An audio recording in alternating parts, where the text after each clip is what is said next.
Hi hello வணக்கம். நான் உங்கள் ஜே.கே.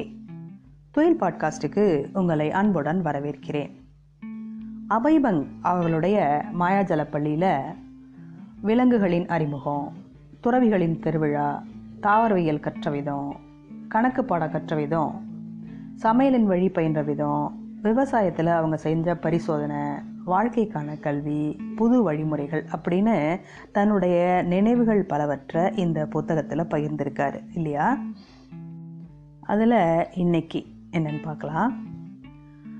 நான் எப்போதெல்லாம் இது போன்ற நினைவுகளை நினைவுபடுத்தி கூறினேனோ அப்போதெல்லாம் இதை கேட்பவர்களிடமிருந்து ஒரு கேள்வி தவறாமல் வரும். அந்த பள்ளி இன்றும் நடந்து கொண்டிருக்கிறதா என்று. நான் என் பள்ளியை பற்றி இன்னும் ஒரு தகவலை மட்டும் பகிர வேண்டும். காந்திஜியின் கிராமங்களுக்கான தொழிற்திட்டம் இந்திய அரசாங்கத்திடமிருந்து பெரும் வரவேற்பை பெறவில்லை. விரைவிலேயே சிறிய கிராம தொழிற்கூடங்கள் பெரிய நிறுவனங்களுடன் போட்டி போட முடியாமல் போனது. அதேபோன்று எங்கள் பள்ளிக்கு அரசாங்க அங்கீகாரம் இல்லாத காரணத்தினால் விரைவிலேயே அதை மூட வேண்டியதாயிற்று. அங்கீகாரம் இல்லாத காரணத்தினால் மாணவர்களின் எதிர்காலம் நிச்சயமில்லாமல் போனது. எனவே பெற்றோர்கள் தங்கள் குழந்தைகளை அங்கே சேர்க்க முன்வரவில்லை. நம் அரசாங்கத்தினாலும் சமூகத்தினாலும் இது போன்ற ஒரு தனித்துவமான பள்ளியின் மதிப்பை உணர்ந்து கொள்ள முடியாமல் போனது. இது போன்ற ஒரு எதிர்ப்பான சூழலில் மாற்றத்துக்கான எந்த காரணிகளையும் அதிக காலம் நீட்டித்துவிட முடியாது. இதன் தொடர்ச்சியில் பூதான் இயக்கமும் கொஞ்சம் கொஞ்சமாக உதிர்ந்தது.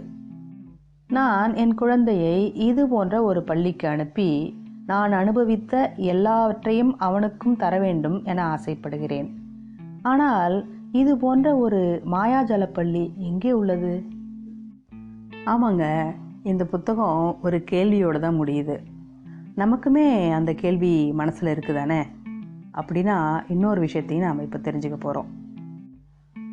ஒரு பட்டாம்பூச்சியாக, சிட்டுக்குருவியாக, மெல்ல ஊர்ந்து போகும் குட்டி நத்தையாக, தத்தி தாவி நடக்க பழகும் மான்குட்டி போல, கடலையே குடிக்க நினைக்கும் சின்னஞ்சிறு மீன் குஞ்சு போல இயற்கையோடு கலந்த ஒரு கல்வி மனிதர் நமக்கும் கிடைத்தால் எப்படி இருக்கும்?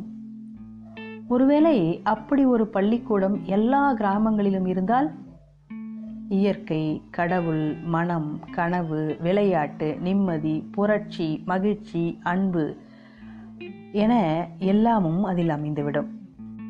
தேர்வுகள் இல்லாமல், பிறம்படி இல்லாமல், போட்டி மனப்பான்மை ஏதும் இல்லாமல் ஆசிரியரும் மாணவரும் ஒன்று சேர்ந்து இயற்கையிடம் கற்றுக்கொள்ளும் ஒரு பள்ளிக்கூடம் அடர்ந்த காட்டுக்கு உள்ளே இருந்தால் நம் மனது எவ்வளவு மகிழ்ச்சி அடையும்?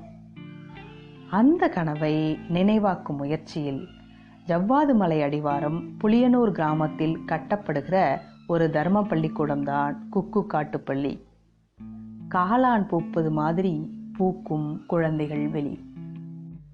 குக்கு காட்டுப்பள்ளி அப்படிங்கிற இந்த அமைப்பு குழந்தைகளோட சுய சிந்தனைக்கும் தற்சார்பான வாழ்க்கை முறைக்கும் முதலிடம் அளிக்கும் மாற்று கல்வி முறையினை முன்னெடுத்து செல்லும் அமைப்பு.